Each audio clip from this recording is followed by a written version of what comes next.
नमस्कार विद्यार्थी मित्रांनो आणि पालकांनो, आपण बघत आहे MahaDBT2 वेबसाईट. MahaDBT2 वेबसाईटवर आपण थंबनेलमध्ये बघितलं असेल की कशाप्रकारे आपल्याला फॉर्म बघायचे. आता आपली ही वेबसाईट आहे mahadbt2.maharashtra.gov.in. या वेबसाईटवरच आपल्याला जायचं आहे. नवीन कोणती वेबसाईट ट्राय करू नका. आता अगोदर व्हिडिओ आपण टाकलेला आहे की लॉग इनसाठी नोंदणी म्हणजे रजिस्ट्रेशन कसं करायचं नवीन वेबसाईटवर. तो व्हिडिओ तुम्ही जाऊन बघू शकता.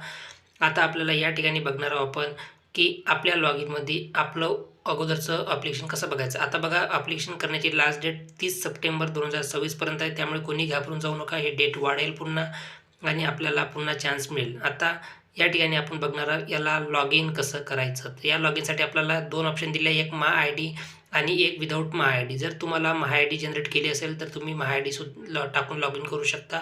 माय आय डी कशी बनवायची याचा छोटा व्हिडिओ आपण यूट्यूबवर ऑलरेडी टाकलेला आहे. आता आपण बघणार आहोत आधार कार्डने सुद्धा आपण लॉग इन इथे करू शकतो. तर या ठिकाणी मी माय आय डी अगोदर दाखवला आहे तुम्हाला. आता आधार कार्ड नंबर टाकून सुद्धा मी लॉग इन करून दाखवणार आहे तुम्हाला. आधार कार्ड नंबर इथे प्रॉपर आपला 12 अंकी टाकून घ्यायचा आहे. तो टाकल्याच्या नंतर लॉग इनवर क्लिक करून OTP सेंड होतील. आपला जो रजिस्टर्ड मोबाईल नंबर आहे, ज्या आधार कार्डला लिंक आहे, त्या नंबरवर आपल्याला OTP येईल. जो 6 अंकी OTP असेल, तो 6 अंकी OTP आपल्याला जसा टाकून घ्यायचा आहे. जर काही करेक्शन वाटलं तर आपल्याला इथे व्ह्यूचा सुद्धा ऑप्शन आहे. तुम्ही त्या व्ह्यूवर क्लिक करून बघू शकता. OTP सबमिट केल्याच्यानंतर अशा प्रकारे तुमचं लॉग इन इंटरफेस ओपन होईल.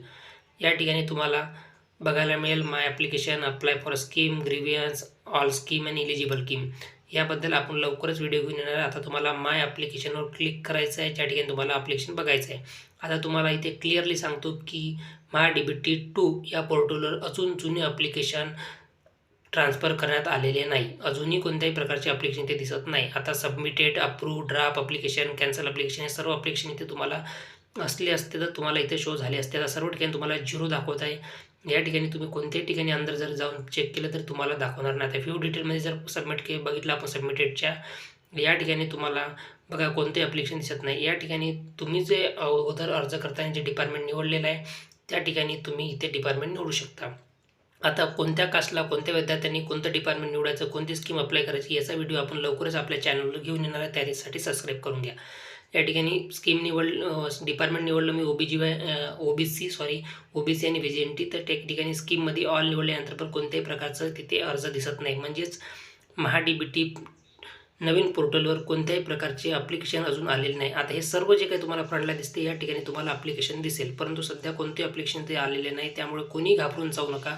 जेव्हा केव्हा या ठिकाणी ॲप्लिकेशन ट्रान्सफर केला जाईल त्यावेळेस आपण नवीन व्हिडिओ थ्रू आणि WhatsApp, टेलिग्रामचे, Instagram थ्रू आपण सर्वांना तुम्हाला अपडेट देण्याचा प्रयत्न करू. आणि योग्य फॉर्म कसा बघायचा, काय स्टेटस आहे, कधी पैसे येणार, ही सर्व माहिती आपण या ठिकाणी तुम्हाला देणार आहे. आपण 2019 पासून MahaDBT, स्वाधार, आधार, हॉस्टेलसाठी सर्व माहिती मोफतमध्ये WhatsApp आणि Instagram थ्रू देत असतो. तुम्हाला जर काही प्रॉब्लेम असला तर तुम्ही आपण वरील देत असलेल्या WhatsApp ग्रुपचा QR आहे, तो QRचा स्क्रीनशॉट घेऊन आपलं WhatsApp ग्रुप जॉईन करू शकतात. आता तेवढंच. जय हिंद, जय महाराष्ट्र. थँक्यू.